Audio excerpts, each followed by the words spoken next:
안녕하세요. 김태형 목사입니다. 뚜벅뚜벅 메시지. 오늘은 믿음과 점술의 충돌 시리즈 네 번째입니다. 점술은 왜 영적으로 위험한가? 점술은 왜 영적으로 위험한가? 이사야 8장 19절에서 20절의 말씀 가지고 함께 뚜벅뚜벅 걸어가겠습니다. 자, 결론적인 내용은 하나님보다 다른 것을 의지하는 마음 때문에 위험하다는 것이죠. 우리는 지금까지 세 가지를 살펴봤어요. 1단계에서는 왜 크리스찬도 점을 보는지 현실을 보았습니다.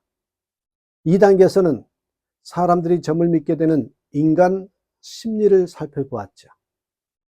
세 번째 단계에서는 점술과 기독교 신앙이 왜 충돌하는지 살펴보았습니다.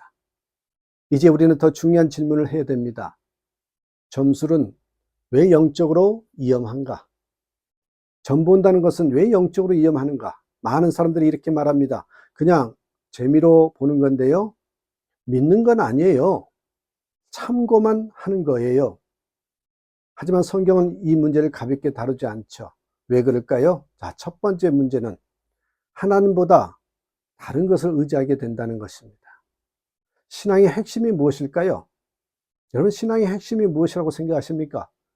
많은 사람들이 교회 출석이라고 생각합니다. 어떤 사람들은 기도라고 말합니다. 하지만 성경은 신앙의 핵심을 이렇게 말합니다.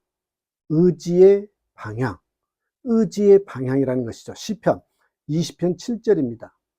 어떤 사람은 병거를 의지하고 어떤 사람은 말을 의지하나 우리는 여호와 우리 하나님의 이름을 자랑하리로다. 여기서 중요한 단어는 의지입니다. 의지. 사람은 항상 무언가를 의지하면서 살아갑니다. 어떤 사람은 돈을 의지합니다. 어떤 사람은 권력을 의지합니다. 어떤 사람은 사람을 의지하지요. 그리고 어떤 사람은 점을 의지합니다. 문제는 단순히 점을 보는 행동이 아닙니다. 문제는 마음이 어디로 향하고 있는가입니다. 내가 불안할 때에 어디로 가느냐는 것입니다. 하나님께로 가느냐 아니면 다른 곳으로 가느냐. 이것이 바로 신앙의 방향입니다. 두 번째 문제는 여러분 두려움 중심 신앙이 됩니다. 두려움 중심 신앙이 된다는 거죠. 점술은 거의 항상 두려움을 기반으로 합니다. 예를 들어 보겠습니다. 점을 보면 이런 말을 많이 듣지요. 올해는 조심해야 합니다. 이 시기에는 운이 좋지 않습니다.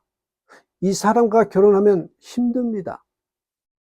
이 말을 들으면 사람은 불안해하죠. 그리고 점점 더 점에 의존하게 됩니다.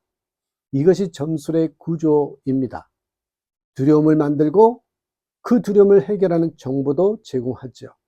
그래서 사람은 점점 그 시스템 안에 들어가게 됩니다. 성경은 두려움의 신앙을 말하지 않습니다. 요한일서 4장 18절에 사랑 안에 두려움이 없고 온전한 사랑이 두려움을 내쫓나니. 복음은 사람을 두렵게 만들지 않습니다. 복음은 사람을 자유롭게 합니다. 세 번째 문제는 여러분 하나님과의 관계가 약해집니다. 점술은 미래 정보를 제공하죠. 그래서 사람은 점점 하나님께 묻지 않게 됩니다. 자, 예를 들어 보겠습니다. 어떤 사람이 중요한 결정을 해야 합니다. 사업을 시작할지 말지, 결혼을 할지 말지, 이직을 해야 하나 말아야 하나. 여러분 이때 하나님께 기도하는 대신에 점을 보러 갑니다. 이것이 반복되면 어떤 일이 일어날까요? 하나님께 묻는 삶이 사라지죠. 성경은 하나님께 묻는 삶을 말하거든요. 야고보서 1장 5절에 너희 중에 누구든지 지혜가 부족하거든 하나님께 구하라. 하나님께 구하라 그랬습니다. 여기서 하나님은 우리에게 말씀하십니다. 나에게 묻고 나에게 구하라고. 나에게 묻고 나에게 구하라고. 성경에는 이 문제를 가장 극적으로 보여주는 사건이 있었죠. 그게 사무엘상 28장입니다. 사울왕은 전쟁을 앞두고 있었습니다. 블레셋 군대, 적이었던 블레셋 군대는 아주 강했죠. 그러니까 두려웠죠. 그래서 그는 하나님께 물었습니다. 하지만 성경은 여호와께서 대답하지 아니하셨다 그랬어요. 하나님께서 침묵하셨다 그랬죠. 그 순간 사울은 중요한 선택을 해야 했습니다. 기다릴 것인가 아니면 다른 것을 찾을 것인가. 사울은 다른 길을 선택했죠. 어떻게 했다 그랬어요? 신접한 여인을 찾았다고 했습니다. 여러분, 이 사건 이후에 사울의 인생은 무너졌다고 했습니다. 자, 비유 하나를 말씀드리겠습니다. 신앙은 마치 등대와 같습니다. 어두운 밤에 배는 등대를 바라보면서 항해를 합니다. 하지만 만약 배가 등대 대신 다른 작은 불빛을 따라갔다면 어떻게 될까요? 그 불빛이 바위 위에 있는 불빛이라면 배는 결국 부딪히게 됩니다. 점수는 바로 그런 작은 불빛입니다. 잠깐은 길처럼 보입니다. 하지만 결국 우리의 방향을 흐리게 합니다. 그래서 오늘 우리는 이 질문을 해야 됩니다. 내가 불안할 때 어디로 가는가? 내가 미래가 들어올 때 누구에게 묻는가?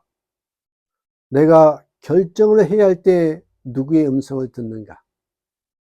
복음은 미래를 설명하지 않는다고 했죠. 복음은 이것을 말합니다.